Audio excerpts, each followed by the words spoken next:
Bakunzi ba Holy Canaan TV, ndi n'umunezero wo kubatumira kugira ngo tuganire ijambo ry'Imana. Ariko imbere yuko dutangura gusangira ijambo, nagira tubande twishire mu biganza by'Imana.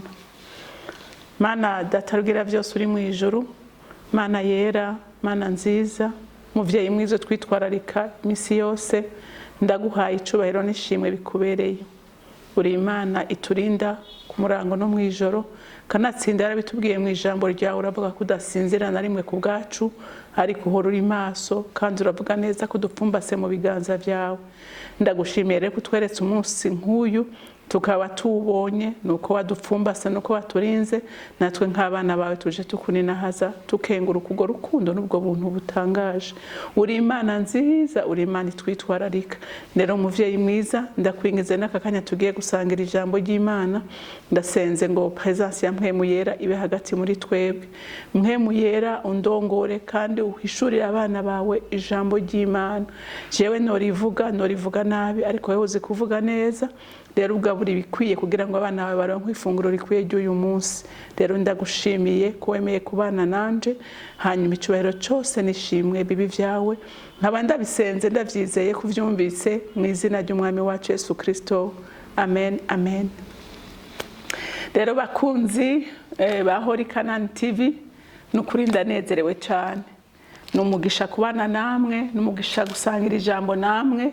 Rero ijambo Imana yashyize ku mutima wanje kugira ngo tuganire, ni ijambo ritwereka igituma Imana yaremye umuntu. Imana umunsi irema umuntu ntiyapfuye kumurema gutyo, yamuremye kubw'umugambi. Rero bisigura ngo uwo ari we wese yaremwe kubw'umugambi w'Imana. Rero uri umwana w'Imana, Imana iragukunda, Imana hari ibyo yagutumye gukora, kandi birasabwa kubikora neza kugira ngo nawe ugire iki, uronke umugisha w'Imana. Abantu benshi baratakaza kubera iki? Kubera batazi neza igituma baremwe. Ariko usomye ijambo ry'Imana rirabitubwira neza.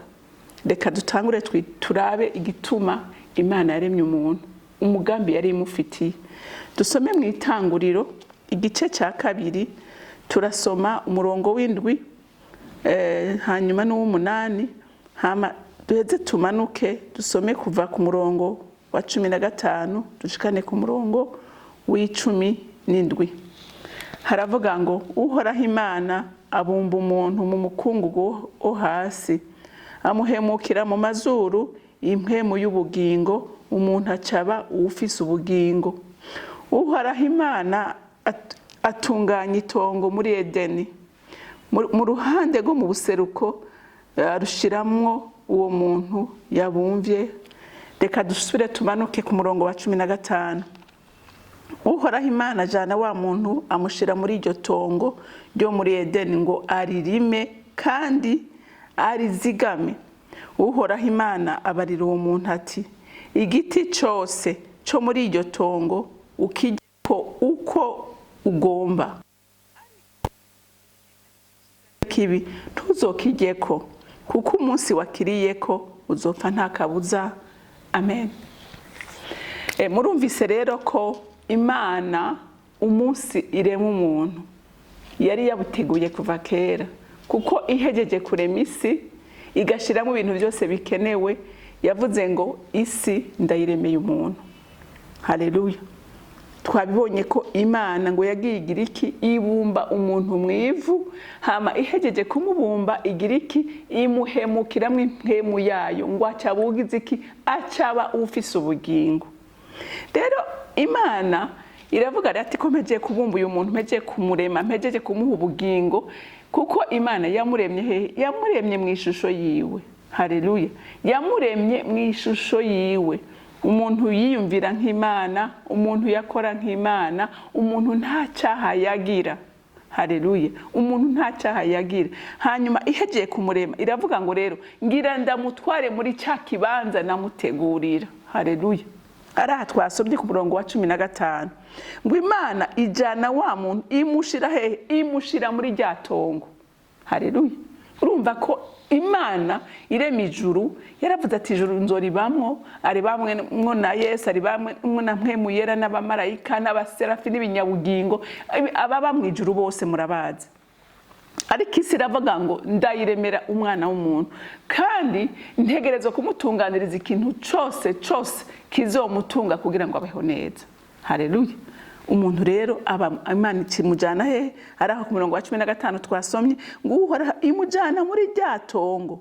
Urumva Imana iramutembereza iramubwira ati ritongo ndariguhaye, ni iryawe, ibirimwo byose ndabiguhaye, nibyo bizogutunga. Haleluya.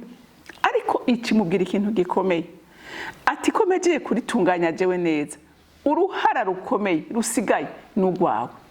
Uruhara rw'Imana iraruheza, irarema ibikoko, irarema ibiti, irarema ibifungurwa byose umuntu akenera, ikintu cyose umuntu akenera Imana irakirema, hama ikimubwira ngo nawe ufise responsabilité. Haleluya. Ngo umva, ngo amujana muri Edeni ngo aririme kandi arizigame. Muntu w'Imana, nagira ndakubwire ngo nk'umuntu w'umushinga ntaye mu rugo, umuntu w'umugabo mu rugo, umuntu w'umusore ategura mbere no kuzokubaka, urafise icyo ubwirizwa gukora mu rugo Imana iguhaye, ikubwiye ngo iyi niyo Edeni yawe, urugo nigo Edeni yawe. Iravuze ngo iryo tongo ngo uririme kandi wongere ugira iki? Urizigame. Haleluya. Rero urugo Imana iguhaye niyo Edeni yawe, utegerezwa kuyikorera. Uteza kuyikorera kandi uteza kugira iki? Uteza kuririnda, kurinda urugo rwawe kugira ntirugire iki? Ntihagire ikintu na kimwe gishobora kuruhungabanya. Haleluya. Kuko ni Imana yagutumye. Ngo Uhoraho Imana abarira uwo muntu ati ngo igiti cyose cyo muri iryo tongo ukigeko. Imana iha uburenganzira umuntu gukujya ku giti cyose kiri hehe? Kiri mu itongo. Haleluya. Ariko ngo imubuze igiti kimwe. Sico nshaka guhagarara ko uyu munsi, ico ngomba guhagarara ko uyu munsi ni giki? Nukuvuga ko Imana yahaye responsabilité ikomeye umugabo yo kugira iki? Yo kurinda. Haleluya. No gukorera. Igihe cyose umugabo atari kwakorera urugo rwiwe, menya ngo wavuye mu mugambi w'Imana. Haleluya. Igihe umugabo adashoboye kurinda urugo rwiwe, ngo arinde umugore wiwe, arinde abana biwe, abatunganiriza, abaha ibyo bakeneye byose, menya ngo warataye inshingano zawe. Ari naco kibazo uyu munsi abana b'Imana bafise, abantu bafise. Umuntu araja kugira mariage, akabazi ngo agize mariage kubera kwije imyaka yo kurongora, akumva ngo birakwiye. Akumva cyangwa akavuga ati je ndaronsa amafaranga reka nihute ndongore, kandi atazi gituma agiye kugira mariage. Ariko umuntu wese amenye ngo umuntu w'umushingana, umuntu w'umugabo cyangwa umusore nabivuze yimirije kubaka, umenye ngo niba ubigiye, menya ko hari inshingano Imana ikurindiriyeko. Haleluya. Hari icyo Imana ikurindiriyeko. Irakurindiriye ko kuteza kurinda urwo rugo, irakurindiriye ko uteza kugaburira abo bantu, irakurindiriye kurinda kubaproteja, kuko abagabo benshi barexpose abagore babo. Kandi Imana yavuze iki? Yavuze ngo uba umurinde, kuko ni ku ijambo ry'Imana rivuze. Urumva ngo Edeni Imana iguhaye uyirinde kandi uyikorere. Edeni uyu munsi nta yindi, n'urwo rugo rwawe Imana yaguhaye. Haleluya. Ngaha iravuga ngo kandi n'igiti cyose, ikintu cyose kirimo, ni wewe wabwirizwa kugikorera. Hinga ndababwire abantu b'Imana, Imana ije mu muryango, umuntu irondera umugabo bwa mbere. Haleluya. Kuko niwe muntu bavuganye. Haleluya. Imana ntigeze ivugana n'umugore, Imana yavuganye n'iki? N'umugabo. Haleluya. Bisigura ngo ama responsabilité yose y'umuryango ari ku mugabo. Haleluya. Ariko umugabo nawe ashiraho urutonde. Amen. Ashiraho urutonde. Ibyo byose tuzobibona ko Imana yamubwiye ngo niwe uteza gufata iya mbere, ukamenya ingene utunganya urugo rwawe, ariyo ya Edeni yawe, kuko Imana yahaye uburenganzira bwose umuntu bwo gutunganya Edeni uko ashaka. Haleluya. Rero igihe cyose urugo ruriko rugenda nabi, umenya ngo umugabo uzobibazwa imbere y'Imana, kuko Imana ntiyigeze urugo umugore, ntiyigeze urugo umugore, urugo Imana yaruhaye umugabo. Igihe rero hari ibintu byose bitagenda, bimeze nabi, niwe bibazwa. Haleluya. Kuko ubundi umugabo azi neza ama responsabilité yiwe akayamenya neza, ni gake ibintu bishobora kumupfana. Ikibazo ni kimwe navuga ngitangura, benshi ntibazi niyo baroye, ntibazi ibyo bagiyemo, bazi ko bagiye bageze mu bigero. Je nigeze kubaza ikindi gihe abanda baza, none wewe ko mbona ugeze mu bigero uzogira mariage kubera iki? Vyukuri binababwiye n'ivyo yambwiye ngo nzogira mariage kuko imyaka ngeze mu myaka yo kurongora. Urumva ugiye kurongora kuko imyaka igeze. Ugiye kurongora kuko imyaka igeze, ibyo muzohurira imbere ntuzoshobora kuvyihanganira.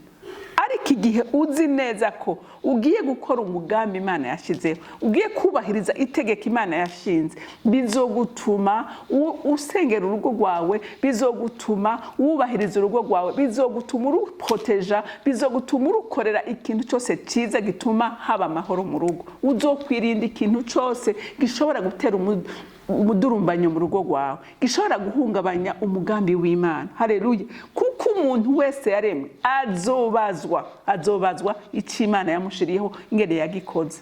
Haleluya. Rero ndibaza yuko ngira umugabo yumvise igituma yaremwe. Ntiwaremwe kugira ngo urongore por kurongora gusa, ariko waremwe kugira ngo wuzuze, haleluya, wuzuze umugambi w'Imana. Igituma ibintu byinshi mubona bigenda nabi nuko abantu umenga hari ibyo bataye, umenga hari abo babirekeye, ariko nagira ndakubwire ngo hari ibyo ujejwe wewe, hari ibyo ujejwe kandi utabikoze nta wundi ashobora kubikora. Nta mugore ashobora kuramplace umugabo ngo bishoboke. Haleluya. Hajya haraho twiyumvira ngo birashoboka, ngo biriko bigenda neza, ariko nagira ndakubwire ngo burya Imana iri kwirabyihweza ibona bidatunganye. Haleluya. Ariko ni waba ushaka by'ukuri kugenda tumaze iminsi turiko turaganira ijambo rivuga ngo kugendana n'Imana. Ugomba kugendana n'Imana wemera gukurikiza urutonde Imana yashinze. Igihe utemeye gukurikiza urutonde Imana yashinze, ntiwemeye kurongorwa nayo, ntiwemeye gukora icyo Imana igusaba. Haleluya. Ariko igihe wemeye by'ukuri ngo ngandana n'Imana, utegeza kubahiriza urutonde Imana yashizeho. Haleluya. Kuko isi yo iri kwigomba gusambura urutonde rwose rw'Imana, kandi n'abana b'Imana bari iby'isi iri kwiravuga. Haleluya. Isi nayo nta kindi keneye, igihe gusambura ikintu cyose cyiza Imana yashinze. Rero umuntu w'Imana nahawe uyu munsi gusura kwiyumvira, mbega by'ukuri ndiko nkora iby'Imana yashinze? Mbega uyu munsi ubona wewe uri kurakorera Edeni yawe? Mbega wewe ubona uri kurarinda Edeni yawe canke Edeni yawe uri kura expose?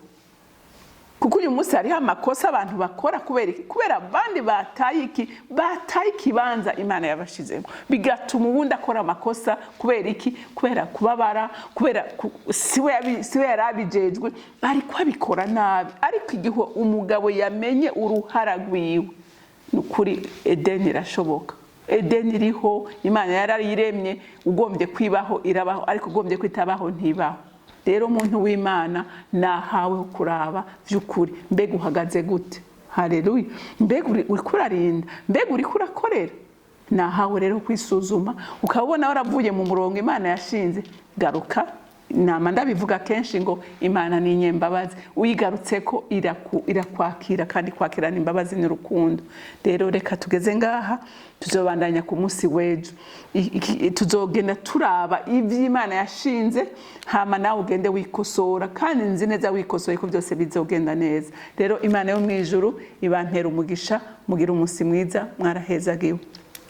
Mana data rugira byose uri mwijuru, ndagushimiye ko wemeye uyu munsi ko tuganira kuvyerekeye umuryango. None urazi ko jewe nta byinshi nobanzi gusumba abandi, ariko kimwe ijambo ryawe niryo ritumurikira, ijambo ryawe niryo riturera, ijambo ryawe niryo ritwereka inyifato dukwiye kugira.